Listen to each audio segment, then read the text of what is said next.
T'étais dans quel bâtiment, toi? Alors j'étais d'abord dans le bâtiment B, qui est juste en face, et après dans le bâtiment D. Jacqueline est arrivée petite fille dans cette cité d'Ivry-sur-Seine. La cité Gagarine, un grand ensemble de briques rouges hissées sur 13 étages. Rouge, à l'image du Parti communiste français dont elle fut la vitrine pendant près de 60 ans. Un parti qui voulait proposer aux classes moyennes et ouvrières du confort et de l'espace. On avait les toilettes, on avait la salle de bain, même dans la maison, une vraie cuisine.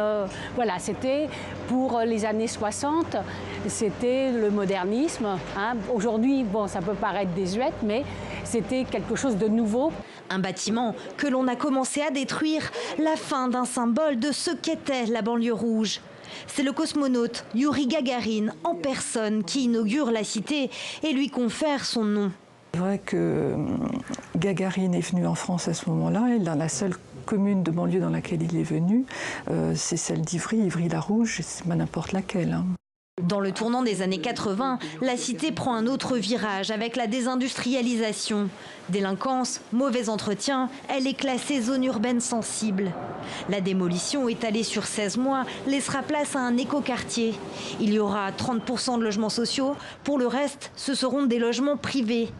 Une gentrification qui inquiète et pousse les habitants aux revenus moyens et modestes toujours plus loin en périphérie. À Paris intramuros, le prix du mètre carré a dépassé les 10 000 € en moyenne en ce mois d'août. Un phénomène qui touche les grandes capitales occidentales comme New York, Londres ou Berlin. Une pression immobilière qui n'épargne pas les communes limitrophes de Paris. Comme ici, à Saint-Ouen, par exemple, où le prix du mètre carré s'est envolé en 5 ans à plus 37,7%. Et ici, on se demande si Ivry-la-Rouge perdra son âme avec les aménagements du Grand Paris.